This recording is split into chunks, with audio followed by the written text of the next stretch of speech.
বাবা, আজকে তো ঘুমার কথা ছিল না তো, আজকে তো আমরা সবাই যাবো। তো মহারানা বলছে কি বৃন্দাবনে যাবো। আমরা কোন বৃন্দাবন? বলছে এই বৃন্দাবন নয় রে ভাই, আরো বৃন্দাবন আছে। এই বৃন্দাবন নিয়ে যাবে তোমায় সেই বৃন্দাবনের কাছে। এই হরিনাম নয় রে ভাই, আরো হরিনাম আছে। এই হরিনাম নিয়ে যাবে তোমায় সেই হরিনামের কাছে। কি মা, তাই না? কি মায়েরা উলুধ্বনি হারিয়ে ফেলেছেন, সেবা শান্তি হয়নি। কি বাবারা জয়ধ্বনি ভুলে গেছে। সবাই জ্বলছে একবার, সবাই উপবাস আছে, সেবা শান্তি হয়নি। দাদা বাবারা ব্যবস্থা করে পারণ হয়েছে। নিতাই গৌর হরি বলবি।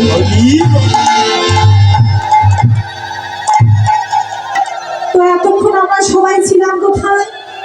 গৌরলীলা। এখন যাবো বৃন্দাবন। তো বৃন্দাবনে যাওয়ার আগে আর একটি কথা বলে দিচ্ছি, সেটা হচ্ছে কি আমাদের এই বর্তমান যে মাস আমরা পালন করছি সেটা হচ্ছে কি কার্তিক মাস। এটা হচ্ছে দামোদর মাস। শাস্ত্রে বলেছে 9 মাসও সর্বশ্রেষ্ঠ সমকার্থী, 9 যুগ সর্বশ্রেষ্ঠ সত্য, 9 শাস্ত্র সর্বশ্রেষ্ঠ বেদ। কি অর্থাৎ বলছে যে কার্তিক মাসের মতো কোনো শ্রেষ্ঠ মাস হয় না, আর সত্য যুগের মতো শ্রেষ্ঠ কোনো যুগ হয় না।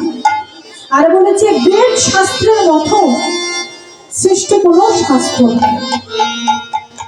তো আমাদের রয়েছে 12টি মাস। এই 12টি মাসের মধ্যে রয়েছে কি কার্তিক মাস। এটি হচ্ছে ভগবান শ্রীকৃষ্ণেরও প্রিয় মাস। কেন?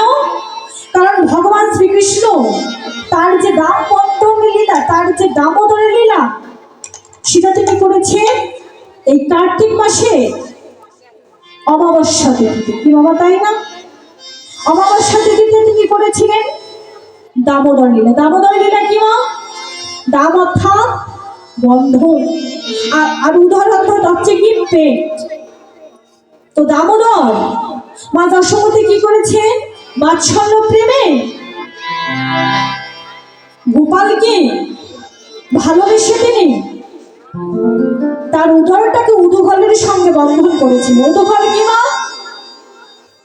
আমাদের এলাকা ভিত্তিক এটার নাম হচ্ছে কি উরুন। উরুন যেটাকে আমরা বলি উরুন, এটা হচ্ছে উদুঘল। তো উদুঘলের সঙ্গে মা যশোমতী গোপালকে বন্ধন করেছিল বাৎসল্য প্রেমে ভালোবেসে। মা যশোমতী যদি জানতো যে তার গোপাল হচ্ছে জগতের স্বামী, জগৎ কৃষ্ণ, তাহলে মা কি কোনোদিনও গোপালকে বাধ্য হবে? কেন? কারণ ভগবান শ্রীকৃষ্ণকে কোনোদিনও জাগতিক জগতের রশি দ্বারা করা যায়। কি বাবা যায়? জাগতিক জগতের রশি দিয়ে কি ভগবানকে বাঁধা যায়? ভগবানকে যদি বাঁধতে চাও তবে ছুটে যাও ভক্ত সঙ্গ। শাস্ত্র বলছে সাধু সঙ্গের রসের রশি চৌদিকে আটিয়া, নৌকার নামে ঘাল ধরে বসে পিছনে থাকিয়া। কি তাই না? আমরা এই ভক্ত সঙ্গ বাজারে বসে আছি। এই সাধু সঙ্গ হচ্ছে কি রসের রশি, আর এর পিছনে রয়েছে কি ভগবান শ্রীকৃষ্ণ স্বয়ং। ক্ষীরাগোষ্ঠ লীলার একটা পদ আছে। কি পদ আছে? যে বৃন্দাবনের যত রাখালো আগত যাও, তুমি কেন পিছে পড়ে আছো? অর্থাৎ ওগো বধূ, তুমি তো হলে আগের মানুষ। বৃন্দাবনের সব রাখাল আগে চলে যাচ্ছে আর তুমি পিছে পড়ে আছো। ও বাবা, ওই গোষ্ঠ গোচরণের লীলায়, ওই ক্ষীরাগোষ্ঠ লীলায় ভগবান শ্রীকৃষ্ণ যখন ওই গোচরণ থেকে বাইরের কাছে ফিরে আসছিল, তখন ওই ধেনুবৎস আর রাখালগণ ছিল সামনে আর কৃষ্ণ ছিল পিছনে। তখন এই শ্রীমতী রাধারানী কৃষ্ণকে এই প্রশ্নটি করেছে, ওরে মধু, তুমি না মতো আগের মানুষ, তুমি এখন পিছিয়ে কেন? তখন ভগবান শ্রীকৃষ্ণ রায়ধনীকে বলেছিল, ওহে রায়, জীব যখন ধরায় আসে জীব তো ধরায় আসার পথ জানে না। কি বাবা জানে? ধরায় কিভাবে আসতে জানে, আসা লাগে? আপনারা কি কেউ তার পথ জানে? আমরা কেউ জানি না। তো বলছে, ওহে রায়, জীব যখন ধরায় আসে তারা তো ধরায় আসার পথ জানে না। আমি যখন সামনে থাকি ওদেরকে পথ চিনিয়ে দেয়, কিন্তু যখন জীব এই দেহ থেকে প্রাণ পাখি ত্যাগ করে আমার কাছে চলে আসে, তখন আমি পিছনে থাকি। কেন জানো? আমি দেখি ওই জীবের আমার কাছে আসার পর তারা ভুলে গেছে, তাই আমি তখন তাদের পিছনে থাকি, তারা আমার সামনে থাকে। ঠিক তেমনি বাবা, এই সাধু সঙ্গ ভক্ত সঙ্গ বাজারে আমরা সাধুরা ভক্তরা সঙ্গে থাকি, আর আমাদের পিছনে নৌকার মাঝি হিসেবে বসে থাকে ভগবান শ্রীকৃষ্ণ। শ্রী শ্রী রাধা কৃষ্ণ হরি হরি হরি।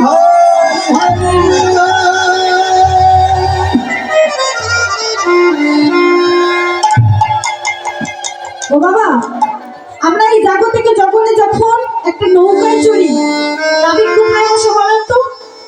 সামনে বসে না, তারা বসে বসে পিছনে। নৌকার হাল ধরে থাকে, বইছা ধরে থাকে।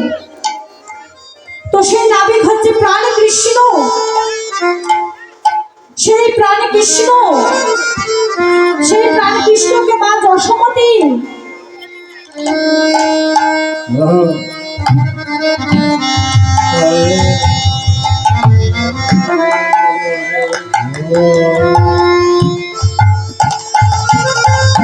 মা যশোমতী বাৎসল্য প্রেমে ভালোবেসে তার উদরকে বন্ধন করেছিল, কিন্তু বাবা উদর বন্ধন করতে পারেনি। যতবারেই মা যশোমতী বন্ধন করতে গিয়েছিল, 2 আঙ্গুল পরিমাণ কিন্তু রশি কম করেছিল। কি বাবা, তাই না? যারা যারা শাস্ত্র অধ্যয়ন করেছেন তারা অবশ্যই জানবেন, 2 আঙ্গুল পরিমাণ রশ্মি কম হয়েছিল। 3 আঙ্গুল, 4 আঙ্গুল, 5 আঙ্গুল কিন্তু হয়। কেন? কারণ ভগবান বলেছে, ওহে কলির জীব, যদি কেউ আমায় মারতে চাও, বেশি কিছু লাগবে না, 2টো বস্তু লাগবে। একটা কি? কৃষ্ণ প্রেমের জন্য মনে আকুলতা, আর কৃষ্ণ কৃপা।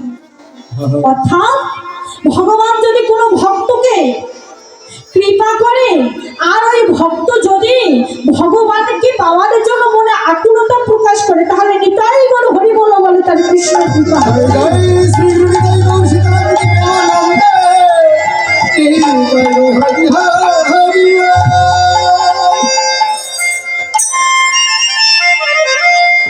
তো বাবা, এই হচ্ছে কার্তিক মাস, সর্বশ্রেষ্ঠ মাস।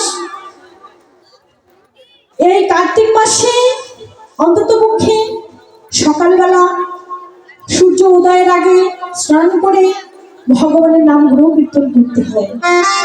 আশা করি সবাই করে এবং করবেন। যারা এখনো কোনোদিনও করেননি তারা করা শুরু করবেন। কারণ বাবা, ত্যাগ ত্যাগ করতে করতে কিন্তু আমাদের দেহবেলা ফুরিয়ে যাচ্ছে।